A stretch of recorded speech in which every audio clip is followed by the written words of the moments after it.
Salut, c'est Kenny, bienvenue dans cette vidéo. Alors dans cette vidéo on va parler rénovation, mais d'abord abonne-toi à cette chaîne YouTube si ce n'est pas déjà fait et active la petite cloche, comme ça tu vas être au courant de chaque nouvelle vidéo qui vont sortir. Alors avant de commencer cette vidéo, je suis vraiment désolé pour la coupe de cheveux, on est toujours en période de confinement, je ne sais pas quand est-ce que tu vas voir cette vidéo, mais j'ai pas de coiffeur donc je suis désolé. Voilà, revenons à notre vidéo. Donc on va parler rénovation comme je te l'ai dit. Donc déjà, pour moi, la rénovation, c'est très important et c'est souvent négligé par pas mal d'investisseurs.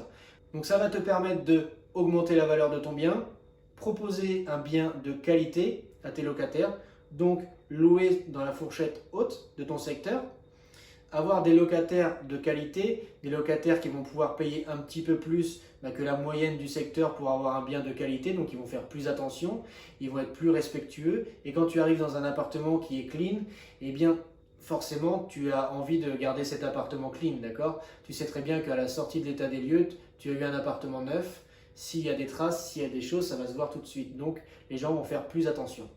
Et cinquième point, si jamais tu fais de la courte durée, et que ton appartement est propre et bien décoré, qu'il est bien lumineux, qu'il est bien aménagé et que tu fais des belles photos, eh bien ça va être plus facile pour toi de le louer parce que tu vas avoir plus de visites, plus de clics, plus de réservations. Donc qui dit plus de réservations, dit forcément après plus d'avis positifs si ton appartement est bien, plus d'avis positifs, un meilleur référencement sur Airbnb, sur Booking et forcément plus de chiffre d'affaires. Donc pour moi, tu vois, c'est très important. La rénovation, ça va découler sur plein de choses. Et aussi, faire une bonne rénovation, c'est très important. Pourquoi? Parce que ça va impacter aussi la rentabilité de ton crédit, d'accord? Ça va impacter la rentabilité de ton investissement. Si tu gères mal ta rénovation, tu peux vraiment foirer ton investissement. Donc voilà, j'espère que je ne te fais pas trop peur là-dessus. Et voilà. Donc, premier point, pourquoi ne pas faire sa rénovation soi-même? Alors moi, je te parle de ça, j'ai fait pas mal de rénovations moi-même. J'en ai un petit peu chié, voilà. Je faisais mon boulot, donc je travaillais en pâtisserie, donc tu commences à 3h ou 4h, tu finis à 11h ou midi. Et ensuite, je mangeais un sandwich et je fonçais au chantier pour avancer. Donc je te dis pas, déjà, pas de vie. Si tu as une petite amie, eh bien, tu vois, il faut qu'elle s'accroche correctement.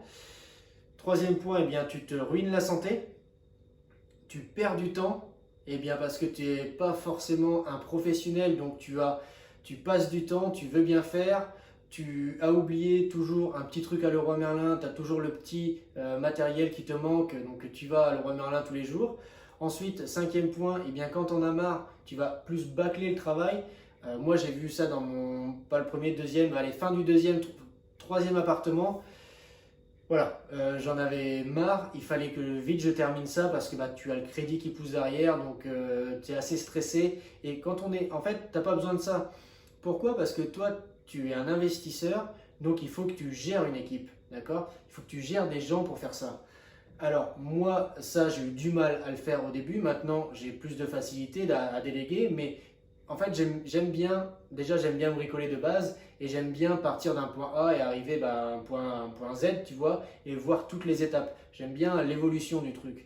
Et ça, c'est bien sur un, sur deux appartements, mais quand tu fais ça, tu vois, sur plusieurs appartements, c'est vraiment lourd et vraiment, enfin moi, je me suis bloqué le dos, je me suis bloqué la nuque parce que voilà, fallait passer dans les combles, etc. Donc voilà, moi je te recommande vraiment, c'est que mon avis, après tu fais ce que tu veux, mais de faire les travaux. Bien sûr, tu peux par exemple, je sais pas, si tu aimes la peinture et ça te dérange, tu fais la peinture, monter les meubles, agencer, décorer, moi c'est ce que je préfère maintenant. Donc voilà, ça je le fais. Mais ne fais pas tes travaux, fais-les faire, ça va être un gain de temps, un gain d'argent, parce que tu peux dire que prendre des artisans ça coûte plus cher, oui forcément, mais par contre tu vas louer ton chantier va être fini plus rapidement, tu vas louer plus vite, ton crédit, si tu as fait un truc comme j'explique dans la formation, eh bien tu vas encaisser de l'argent plus rapidement. Et toi, ça ne va pas être ton rôle parce que tu es investisseur, tu vas pouvoir déjà partir sur un autre investissement, te former par exemple à autre chose, et voilà, et avancer, et juste faire un travail de management, de manager une équipe. Donc voilà, moi c'est ça que j'ai eu du mal à mettre en place, et c'est une erreur que j'ai fait. J'ai perdu énormément de temps du coup sur des chantiers à galérer avec plein de trucs. Enfin voilà, de toute façon tu as compris le principe. Deuxième point, trouver des bons artisans. Alors, trouver des bons artisans, c'est très important. Pourquoi? Parce qu'après, tu vas te constituer une équipe, ok?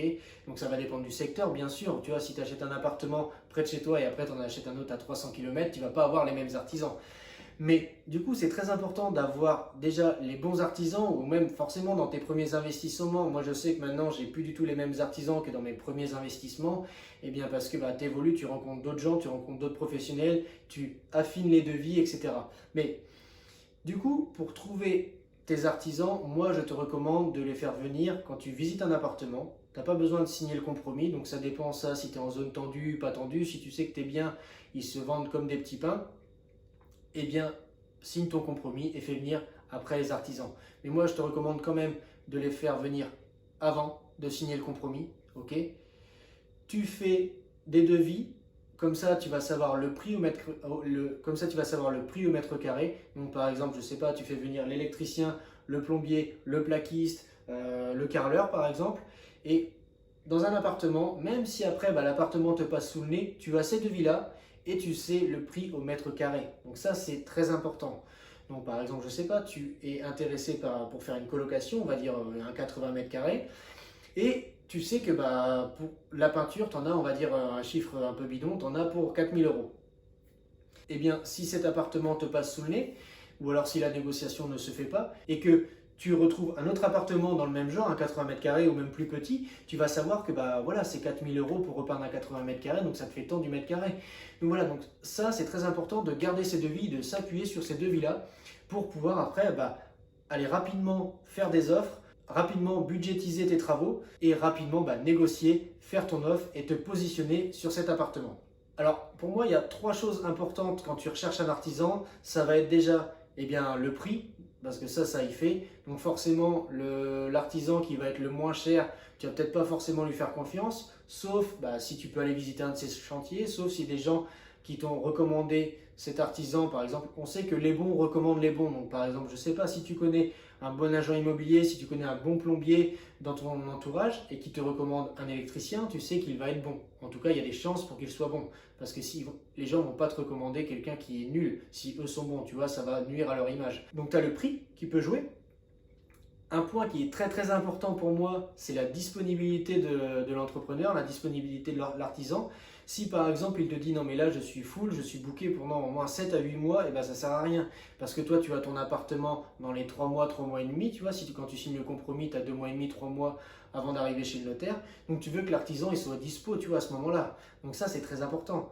Tu as un 3e point, c'est le feeling avec l'artisan, pour savoir s'il va dans le même sens que toi. Si par exemple il va t'aider ou s'il va dire non mais ça c'est trop chaud, moi je ne ferai pas comme ça, ou tu vois. Il faut vraiment que l'artisan aille dans ton sens et qu'il soit bon. En fait, quand tu discutes avec lui, qu'il vienne te proposer des solutions, et c'est ça, comme ça que tu vas construire ton équipe. Donc voilà pour ce point sur les artisans. 3e point, la décoration et l'aménagement. Ça c'est très important. Pourquoi? Pour tous les points que je t'ai expliqués au début, mais comment faire? Eh bien, moi, tu as peut-être remarqué dans mes appartements, tous mes appartements sont blancs. Et après, je viens ajouter des touches de couleur. Donc par exemple, là, j'ai un meuble de télé noir. La télé est noire. Au-dessus, il y a une étagère aussi de couleur noire avec des cadres marron, enfin marron bois si tu veux. Là, tu vois, le mur est blanc, pareil, les étagères sont effet chêne. La cuisine est effet chêne clair aussi, plus dans les tons bois noir. Tu vois, c'est plus un petit peu mon style. Je viens en fait amener ces touches de couleur sur du blanc. Par exemple, tu vois, ici, on a les coussins qui sont orange, donc ça vient apporter de la couleur. Et pourquoi? Parce qu'en fait, sur les photos, ça va ressortir et les gens qui vont regarder les annonces vont tout de suite voir les coussins orange, la cafetière rouge, le noir avec le bois, le parquet, tout ça, ça ressort. Donc, si tu as un appartement qui est propre, qui est nickel, qui est bien aménagé, qui est bien décoré, tu vas avoir forcément, et que tu prends des belles photos, tu vas avoir forcément plus de vues, tu vas avoir plus de locataires qui vont t'appeler, tu vas avoir, si tu fais de la courte durée comme je t'ai expliqué au début, pareil, plus de vues, plus de réservations, tu vas monter dans les stats et plus de chiffre d'affaires. Et nous, ce qu'on veut, c'est que quand le voyageur arrive ou quand ton locataire arrive, il y a un effet coup de cœur et qu'il se sente bien, qu'il reste longtemps, ou alors s'ils sont en Airbnb, qu'ils mettent 5 étoiles tout le temps. Et Et voilà, et que ça augmente ton chiffre d'affaires. Et c'est vraiment ça qu'on veut. Et avec vraiment cette technique de homestaging là, donc plus tu apportes, si tu veux, de la valeur aux gens, donc plus tu prends soin de tes voyageurs, plus tu mets tes locataires dans de bonnes conditions, qui se sentent bien, et bien tu vas avoir le revers de la médaille et ils vont te payer plus cher, tu vas pouvoir louer plus cher, ils vont rester plus longtemps. En Airbnb, bah, tu vas avoir 5 étoiles, tu vas pouvoir louer plus cher que la moyenne. Moi, j'ai reçu un mail il y a encore pas longtemps, parce que là, on est en confinement, donc l'appartement est bloqué. Pour la petite histoire, maintenant, c'est pour ça que tu vois souvent des vidéos ici, parce que mon appartement à moi est en chantier. Donc voilà, bref, c'était la petite aparté, mais si tu veux, si tu loues en Airbnb, là, moi, j'avais reçu un mail, comme je t'ai dit, que je louais 30 ou 35% plus cher que mes concurrents, et que ou c'était 40% de plus cher que mes concurrents et j'ai 30% de réservation en plus ou quelque chose comme ça. Enfin voilà. Pourquoi? Bien parce que mon appartement est propre et correct, il est lumineux, il est bien décoré, j'ai pas mal d'avis, les avis sont tous corrects, voire très corrects, par exemple sur la literie, etc. Ça, c'est des choses que je fais attention, sur la propreté de l'appartement. Donc voilà, donc si tu t'appliques à tout ça, forcément tu vas avoir de bons retours. Donc bah voilà, donc on arrive à la fin de cette vidéo, donc bah, j'espère que tu as apprécié.